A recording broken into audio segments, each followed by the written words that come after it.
પ્રકરણ 6 બકોર પટેલનો કારેલા પ્રયોગ. હરિપ્રસાદ વ્યાસનો જન્મ બોડકા, જિલ્લો વડોદરામાં થયો હતો.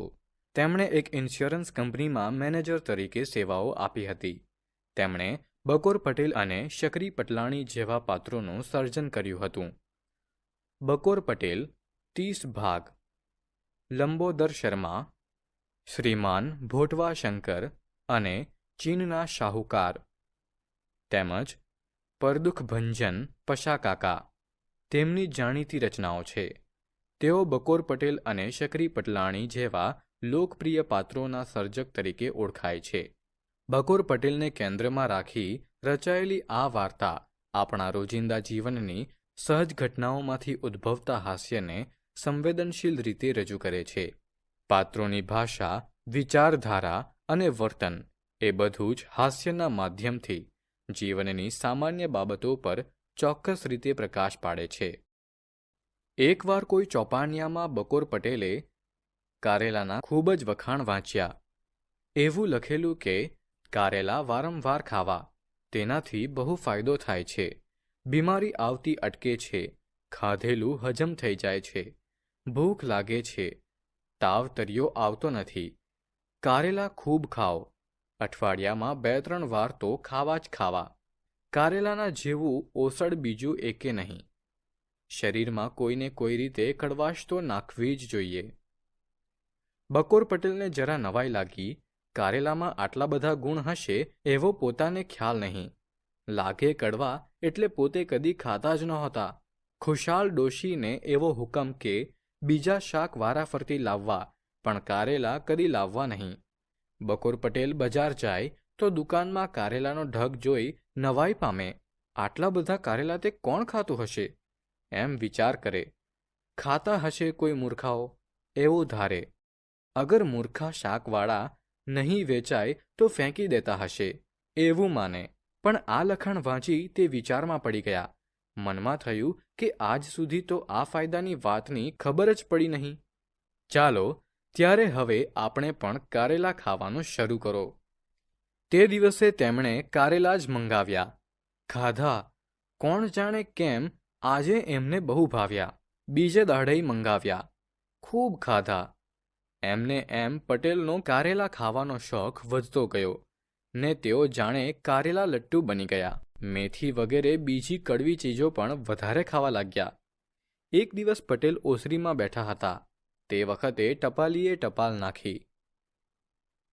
ટપાલ સાહેબ. પટેલે પરબીડિયું ઉપાડી લીધું અને ફોડ્યું. ગોપાળદાસ એક અઠવાડિયું રહેવા આવવાના હતા. ટપાલીનો અવાજ સાંભળી શકરી પટલાણી બહાર આવ્યા. કોનો કાગળ છે? પૂનાથી ગોપાળદાસનો. ખુશી આનંદનો કે પછી પધારવાના છે તેવણ મુરબ્બી? અઠવાડિયું આવવાના છે. ત્યારે તો રોજ કંઈ ને કંઈ મીઠાઈ લાવવી પડશે. આજે શ્રીખંડ તો કાલે બાસુંદી, ત્રીજે દિવસે બરફી તો ચોથે દિવસે દૂધપાક. ગોપાળદાસને તો રોજ કંઈ મિષ્ટાન જોઈએ છે જ ને. શકરી પટલાણીની વાત સાચી હતી. ગોપાળદાસ મીઠાઈના ભારે શોખીન. રોજ કંઈ ગળ્યું જમવાની ટેવ. કંઈ ના હોય તો છેવટે બજારમાંથી જલેબી મંગાવે. તેઓ બકોર પટેલને ત્યાં આવે ત્યારે પટેલ સમજી જ જાય શકરી પટલાણીને કહી જ રાખ્યું હોય. રોજ ઘેર મિષ્ટાન બનાવે અગર બજારમાંથી તૈયાર આણે. ગોપાળદાસ ક્યારે આવવાના છે? કાલે. વાંધો નહીં, કાલે શ્રીખંડ મંગાવીશું. પરમ દિવસે ગુડી પડવો છે, તે દિવસે કંસારને ઘી જમાડીશું. પટેલ ચમકી ગયા. નહીં નહીં નહીં નહીં, ગળપણ ફળપણ તો ઘરમાં જ ના જોઈએ. ગળપણથી જ તબિયતને નુકસાન થાય છે ને. તો શું મહેમાનને તમારા કારેલા કડવાટના પ્રયોગનો સ્વાદ ચખાડવો છે? પટેલ તો સવાર સાંજ બંને વાર કારેલાનું શાક ભરપટ્ટે ખાય. કારેલા મીઠું દઈને નીચોવવા પણ દે નહીં. નીચોવ્યા વગરનું કારેલાનું શાક એટલે નરિયો કડવાટ. કોઈ વાર કારેલાના રવૈયા, દાળમાંય સમારેલા કારેલા અને ખાસ્સો ચમચો ભરીને કડવી મેથીનો વઘારેય. કોઈ વાર રીંગણ અને મેથીની ભાજીનું શાક અથાણાની ઋતુમાં મેથીનું અથાણું ખાસ તૈયાર કરાવેલું, ભોજન સાથે તે પણ ઉડાવે. શકરી પટલાણીએ શિખંડની વાત કરી એટલે પટેલ બોલ્યા, ના ના ના ના ના, આ વખતે શ્રીખંડ બિખંડ નહીં, ગળ્યું કશું જ નહીં, એમને કારેલા જ ખવડાવીશું. શકરી પટલાણી જરા મૂંઝાયા, નરમાશથી બોલ્યા, આપણે પોતે ભલે કારેલા કડવાટના પ્રયોગ કરીએ, પણ મહેમાનનું શું? મહેમાનને તો રીતસર જમાડવા જ પડે ને. પણ ગોપાળદાસ હવે મહેમાન કહેવાય જ નહીં, ઘરના માણસ ગણાય. તું ફિકર ના કરીશ, બહાર આપણું ખોટું નહીં દેખાય. દાસભાઈને કારેલા પ્રયોગના ફાયદા હું સમજાવીશ. જોજે તો ખરી. એ પણ મારી પેઠે કારેલા પ્રયોગ શરૂ ના કરી દે તો મને કહેજે. બકોર પટેલ જિદ્દી ભારે, તેથી મહેમાનને કારેલા ખવડાવવાનો કાર્યક્રમ નક્કી થઈ ગયો. નક્કી દિવસે ગોપાળદાસની સવારી આવી પણ પહોંચી. ગોપાળદાસ અને બકોર પટેલ દીવાનખાનામાં ગોઠવાયા. ખબર અંતર પૂછી પછી પટેલે વાત ઉપાડી. દાસભાઈ, હમણાંનું તમે વજન કરાવેલું? ના ભાઈ, કેમ? બહુ વધી ગયું લાગે છે. બહુ વજન સારું નહીં, છાતીને નુકસાન કરે. એમ? હા હા, તમારે બહુ સાવધ રહેવા જેવું છે. ગળપણ ખાવાનું બંધ કરો. ગળપણ બંધ કરું? હા, અને ગળપણનું મારણ શરૂ કરી દો. ગોપાળદાસ ગૂંચવાયા. તેમણે પૂછ્યું, એ વળી શું? કડવો રસ, ગળપણનું મારણ કડવાશ. મેં તો થોડા વખતથી કારેલા પ્રયોગ શરૂ કર્યો છે. હવે મને નખમાઈ રોગ રહ્યો નથી. કારેલા પ્રયોગ? હા, કારેલા ઉપર મારો રાખવો. તમે અમારે ત્યાં જમવા બેસો ત્યારે જોજો ને, સમજ પડી જશે. ગોપાળદાસને થયું કે આ પણ કંઈ બકોર પટેલની નવી ધૂન હશે. બધું વાંચતે ગાંચતે માંડવે આવશે ત્યારે સમજાશે. આમ વાતોમાં વખત વહી ગયો. જમવાનો વખત થયો. શકરી પટલાણીએ ભાણા પીરસ્યા. પછી બંને જણને રસોડામાં બોલાવ્યા. રસોડામાં જઈને બંને જણ પાટલે ગોઠવાયા. સામે જ પીરસેલા ભાણા હતા. અંદરની વાનગીઓ જોઈ ગોપાળદાસની આંખો પહોળી થઈ ગઈ. તેમણે થાળી સામે ટીકી ટીકીને જોયા કર્યું. પટેલે સમજ પાડવા માંડી. દાસભાઈ, આ છે કારેલાનું શાક. દાળમાં જે તરે છે તે કારેલા અને મેથી છે.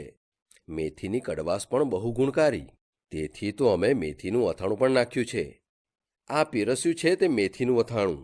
ચાખજો તો ખરા, બહુ કડવું નહીં લાગે. આ શું છે? એ રીંગણ અને મેથી ભાજીનું શાક છે. ગોપાળદાસે રસોડામાં આમ તેમ જોયું. વધારામાં રોટલી અને ભાત જ હતા. શ્રીખંડ, બાસુંદી, બરફી, સૂતરફેણી, દૂધપાક, ઘારી, મગજ, મોહનથાળ વગેરે જ તેમને તો ભાવે. જ્યારે જ્યારે પટેલને ત્યાં આવે ત્યારે આવી મીઠાઈ અચૂક હોય. આજે તેવી એક પણ નહીં. આજે કારેલા જ કારેલા, ને વધારામાં કારેલાના રવૈયા. ગોપાળદાસને કમકમા આવી ગયા. આવું ભોજન કદી ખાધેલું નહીં. રોટલી દાળમાં બોળીને મોંમાં ડબસો માર્યો. દાળનો સબડકો માર્યો, પણ દાળ કડવી કડવી. વળી મેથીના 4-5 દાણા મોંમાં આવી ગયા અને બધો સ્વાદ બગાડ્યો. ગળ્યું ગળ્યું ખાનારને કડવું ભાવે જ ક્યાંથી? જેમ તેમ કરીને તેમણે રોટલી તથા ભાત ખાધા. દેખાવ ખાતર થોડું શાક ખાધું. પછી હાથ ધોઈને ઉઠી ગયા. તેમના મનમાં એમ કે હશે સાંજે તો કંઈ ગળ્યું ખાવાનું મળશે, પણ સાંજે પૂરી અને કારેલાનું શાક. જેમ તેમ તેમણે પૂરી ગળે ઉતારી, પણ પટેલને ત્યાંનું ભોજન તેમને જરાય ગોઠ્યું નહીં. આશા તો ઉપજી કે બીજે દહાડે કંઈક ગળપણ મળશે, પણ બીજે દહાડે ખુશાલ ડોશી કારેલા ઉપાડી લાવ્યા. કારેલાનો ઢગલો જોઈ ગોપાળદાસ ભડક્યા. વોય મારા બાપ, આ કારેલા તો જીવ લેશે. નાસ મારા બાપ, હવે તો આજે જ પૂના પાછા ભાગી જવું સારું. ઘેર જઈને શ્રીખંડ ઝાપટીશ ત્યારે શાંતિ વળશે. આજે કંઈ મજબૂત બહાનું કાઢી છટકી જવું પડશે. ગોપાળદાસ આમ વિચાર કરતા હતા. તે વખતે બકોર પટેલ તેમની પાસે આવ્યા. તેમના હાથમાં કાચના 2 ગ્લાસ હતા.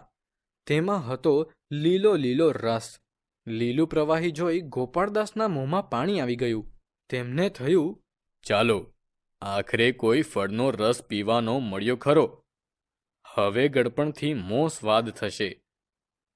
પટેલે તેમના હાથમાં એક ગ્લાસ આપ્યો.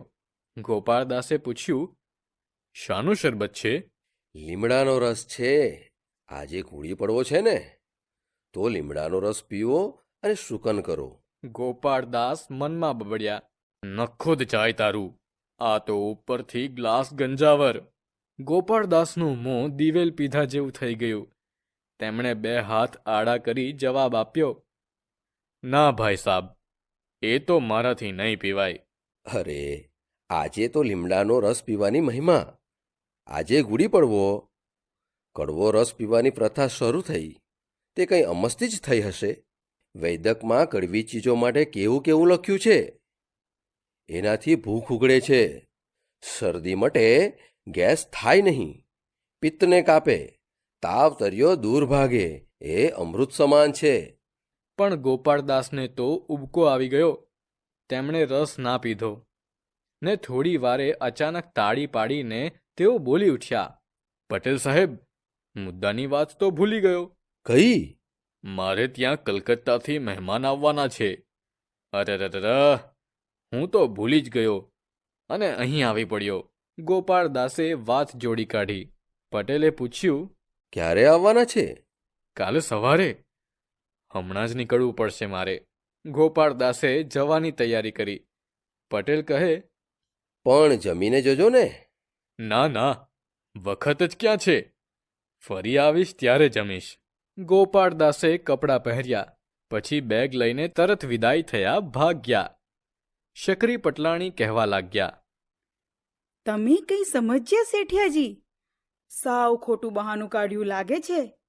આ તો તમારા કારેલા પ્રયોગને હાથ જોડ્યા. હોય નહીં, કડવો રસ તો. શકરી પટલાણી ટપ રસોડે ભાગ્યા. બકોર પટેલનો કારેલા પ્રયોગ એક હાસ્ય પ્રેરક વાર્તા છે, જેને ગુજરાતી સાહિત્યના જાણીતા હાસ્ય લેખક હરિપ્રસાદ વ્યાસ દ્વારા લખવામાં આવી છે. બકોર પટેલનો કારેલા પ્રયોગ એક સરસ હાસ્યકથા છે. એકમની રજૂઆત ઘણી રમૂજ પ્રેરક છે. આ વાર્તા બકોર પટેલના કારેલા પ્રયોગને કેન્દ્રમાં રાખે છે. એકવાર કોઈ ચોપાનિયામાં બકોર પટેલે કારેલાના ગુણો વિશે વાંચ્યું કે તે આરોગ્ય માટે લાભદાયક છે. આ વાંચીને તેઓ ખૂબ પ્રભાવિત થાય છે અને સતત કારેલા ખાવા લાગે છે. તેઓ એટલા વધારે ખુશ થયા કે મહેમાન તરીકે ઘેર આવનારા મીઠાઈ પ્રેમી ગોપાળદાસને પણ ગળપણના બદલે કડવાશ ખવડાવવાનો દ્રઢ નિર્ધાર કરે છે. ગોપાળદાસને મીઠાઈના ભારે શોખ હોય છતાં તેમને કારેલા, મેથી, રીંગણ મેથીની ભાજી અને અહીં સુધી કે લીમડાનો રસ પીવડાવવાનો પ્રયાસ થાય છે. આવા કડવા પ્રયોગથી કંટાળી ગયેલા ગોપાળદાસ તરત જ ત્યાંથી નીકળી જાય છે અને ઘરે ભૂલી ગયેલા મહેમાન વિશે એક કાલ્પનિક કલ્પના બનાવે છે.